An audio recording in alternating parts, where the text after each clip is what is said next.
जानकी एक गरीब विधवा महिला थी जो पनीर के पराठे बनाकर बेचा करती थी। ऐसे ही एक रोज जानकी अपना ठेला लेकर घर आती है तो उसका बेटा गौरव उससे कहता है, माँ, आज कितने पैसे कमाए तुमने? मुझे कुछ पैसे दे दो, मुझे अपने दोस्तों के साथ घूमने जाना है। बेटा, कल ही तो तुझे पैसे दिए थे। माँ, आपको तो पता ही है ना कितनी महंगाई है, और वैसे भी मैं आपका इकलौता लड़का हूँ, कल भी ये पैसे मेरे ही काम आएंगे। बेटा, मुझे अभी तेरी शादी के लिए भी पैसे रखने हैं। वो मैं नहीं जानता। एक तो आपने वैसे भी मेरे दोस्तों में मेरी बेइज्जती करवा रखी है। आपको पता है सब मुझे गरीब पनीर पराठे वाली का बेटा बोलकर कितना चिढ़ाते हैं। आप कुछ ढंग का काम भी नहीं कर सकती हो क्या? बेचारी जानकी रोते हुए चुपचाप उसे कुछ पैसे निकाल कर दे देती है। वो पैसे लेकर गौरव वहां से चला जाता है। हे ऊपर वाले, ये तूने मुझ पर कैसा अत्याचार किया है। पहले मेरे पति को मुझसे छीन लिया, फिर गरीबी की मार मुझ पर डाल दी, और अब मेरे बेटे को अपनी माँ के काम पर शर्मिंदगी महसूस हो रही है।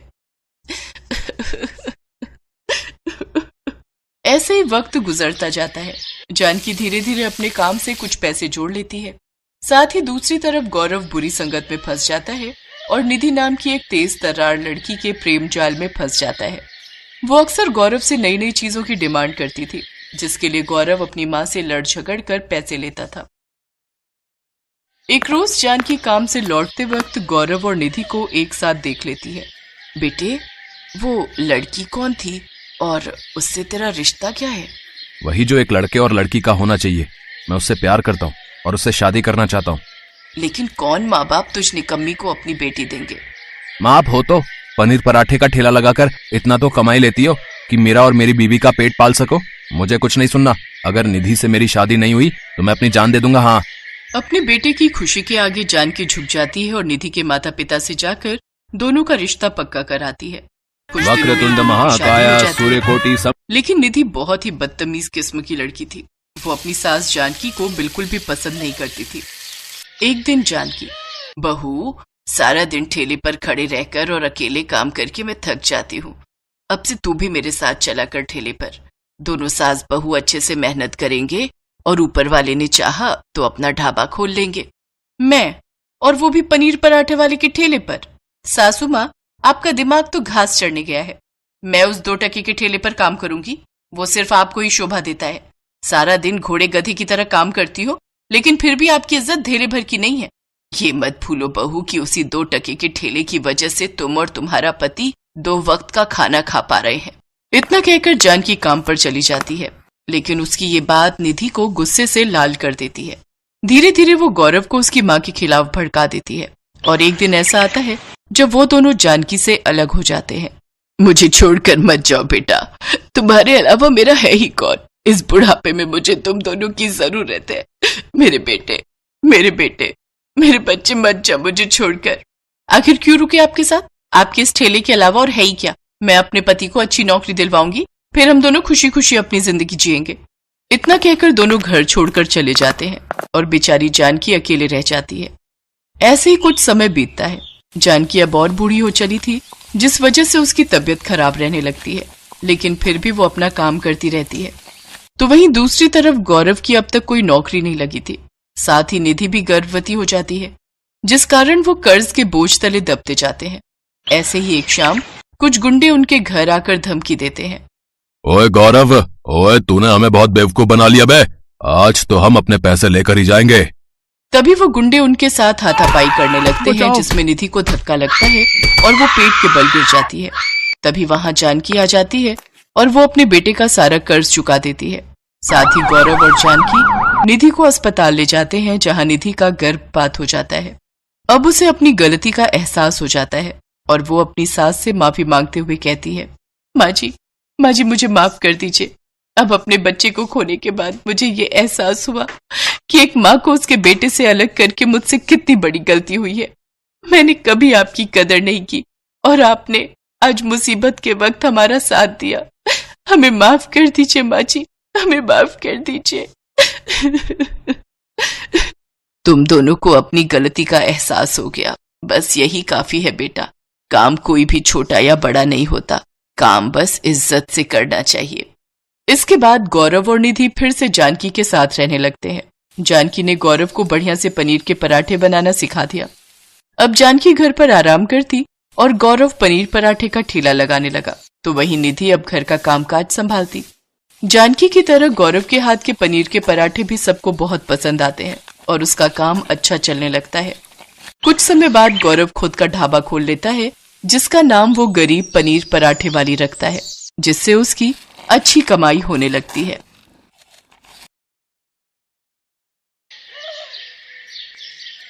जसमीत एक सरकारी कॉलेज में पढ़ती थी। उसके बाबूजी नरेंद्र एक कपड़ा मिल में नौकरी करते थे। जसमीत की मम्मी वर्षा घर के बराबर में ही एक होटल वाले को रोजाना के पराठे और रोटी बना कर देती थी। कुल मिलाकर घर का गुजारा हो रहा था। पर एक शाम, वर्षा, आज सुबह से ही सीने में बहुत दर्द हो रहा है, लगता है ज्यादा बढ़ रहा है। जसमीत, जल्दी आ, तेरे बाबूजी की तबीयत खराब हो रही है। बाबूजी, क्या हुआ? मैं ऑटो लेकर आती हूँ। जसमीत और वर्षा नरेंद्र को हॉस्पिटल लेकर जाती हैं। डॉक्टर नरेंद्र का ईसीजी करता है और उसमें कुछ कमियां आती हैं। अभी तो मैं कुछ दवाइयां लिख कर दे रहा हूँ। यदि इन्होंने ज्यादा अपने शरीर से काम लिया तो दिल की बीमारी भी हो सकती है और यकीनन आगे चलकर ये हानिकारक है। बाबूजी, अब आप कुछ दिन बिल्कुल काम पर नहीं जाओगे, बस घर पर आराम करोगे। पर जसमीत बेटा, अगर मैं काम पर नहीं गया तो मुझे तनख्वाह काट कर मिलेगी और मिल के मालिक मेरी जगह किसी और को नौकरी दे देंगे। पर बाबूजी, आपकी तबीयत भी ठीक नहीं रहती है। डॉक्टर ने आपको आराम करने के लिए बोला है। कुछ नहीं होगा बेटा, तू मेरी चिंता मत कर। वर्षा, मेरा रोटी का डिब्बा बांध दे, मैं चला जाता हूँ। पिछले 3 दिन से नहीं गया, इतनी छुट्टियाँ लेना मेरे लिए सही नहीं होगा। नरेंद्र काम पर चला जाता है। पर आओ नरेंद्र, इससे मिलो, ये नया वर्कर तुम्हारी जगह काम करेगा। वो ऐसा है कि मुझे पता चला है कि तुम्हारी तबीयत ठीक नहीं रहती है, इसलिए डॉक्टर ने तुम्हें बेड रेस्ट बोला है। हमारे मिल को तो ऐसे वर्कर की जरूरत होती है जो चुस्त हो, मेहनती हो और अच्छा काम कर सके। तुम्हारी तबीयत को देखकर मुझे नहीं लगता कि तुम ज्यादा दिन मेहनत के साथ काम कर पाओगे, और अचानक भगवान न करे तुम्हें कुछ हो जाता है तो बात हमारे ऊपर भी आ सकती है। तो इसलिए मैं तुम्हारा हिसाब कर रहा हूँ, तो तुम कहीं और काम ढूंढ लो। पर सर जी, एकदम से मेरा काम छूट जाएगा तो मेरे लिए बहुत मुश्किल हो जाएगी। ऐसा न कीजिए सर जी। नरेंद्र, मैं अपने बिजनेस के साथ कोई रिस्क नहीं लेना चाहता। मुझे माफ करो। बाकी ये तुम्हारे 8 दिन के इस महीने के पैसे जो तुमने काम किया था, लो। नरेंद्र निराश होकर घर आ जाता है। वर्षा और जसमीत भी नरेंद्र से सारी बात जानकर बहुत दुखी होती हैं। नरेंद्र अब निराश और परेशान रहने लगा था। इसी कारण उसकी तबीयत और खराब रहने लगी। नरेंद्र ने चिंता में पूरी तरह बिस्तर पकड़ लिया। ये सब क्या हो गया? भगवान, ये कैसा दुखों का पहाड़ टूट गया है हमारे घर पर। मम्मी, चुप हो जाओ, प्लीज मत रो। आप ही तो मेरी और बाबूजी की हिम्मत हो। वर्षा, मेरे कारण तुम दोनों भी परेशान हो रही हो। मेरी बीमारी ने तुम्हें भी पैसों के लिए मोहताज कर दिया है। नहीं, देखो, मैं नहीं घबरा रही। अच्छा, आप दवाई ले लो और बिल्कुल चिंता मत करो। जसमीत, जा बेटा, वो दरवाजे पर होटल वाले भैया आए हैं, उनको पराठे पकड़ा दे, मैंने बनाकर रख दिए थे।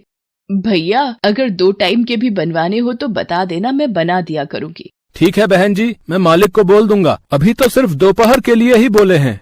मम्मी, आप घर का काम, पापा की देखभाल इतना थक जाते हो, फिर 2 टाइम के होटल की रोटी और पराठे कैसे बना पाओगे? मैं कॉलेज से कुछ दिन की छुट्टी ले लेती हूँ, आपको हेल्प हो जाएगी। मम्मी, नहीं जसमीत, तू पढ़ाई पर ध्यान दे। वैसे भी ये तेरा आखिरी साल है कॉलेज का, तू मेरी चिंता मत कर, मैं कर लूंगी।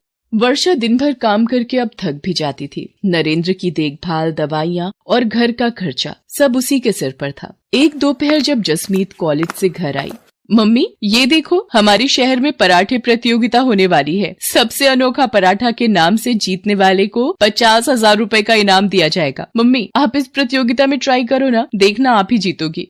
जसमीत, क्या बच्चों सी बातें कर रही है? मैं और प्रतियोगिता में भाग? नहीं बेटा। पर मम्मी, इस प्रतियोगिता में भाग लेने में हर्जी क्या है? ट्राई तो करो, हो सकता है आपके बनाए हुए पराठे बहुत ही पसंद आए और आप इस सबसे अनोखा पराठा प्रतियोगिता को जीत जाओ। देखो, अगर आप जीत गए तो 50,000 रुपए से बहुत कुछ कर सकते हो। मम्मी, प्लीज मम्मी, आप मेरे लिए एक बार इस प्रतियोगिता में भाग लो तो सही। मैं आपका फॉर्म भर रही हूँ, आपको इस प्रतियोगिता में भाग लेना ही होगा।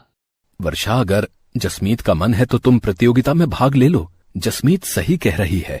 हो सकता है कि तुम प्रतियोगिता में जीत जाओ। जीतना हारना तो भगवान के हाथों में होता है, पर बिना भाग लिए हार मान लेना ये भी तो सही नहीं है ना। तुम्हें अपने हुनर को दिखाना चाहिए, छिपाना नहीं। ठीक है, अगर तुम दोनों कहते हो तो मैं इस प्रतियोगिता में भाग ले लेती हूँ। ये हुई ना बात मम्मी। पर आप कौन सा पराठा बनाओगे जिससे आप ये प्रतियोगिता जीत जाओ? ये सोचना पड़ेगा। एक्सक्यूज मी मैम, आपका पिज्जा ऑर्डर था इस पते पर? भैया वो सेम एड्रेस हमारी पीछे वाली गली में है, वहाँ का ऑर्डर होगा। हमारी बैक साइड के घर का भी यही पता है। पिज्जा का नाम सुनकर तो मम्मी मेरे मुंह में पानी आ गया।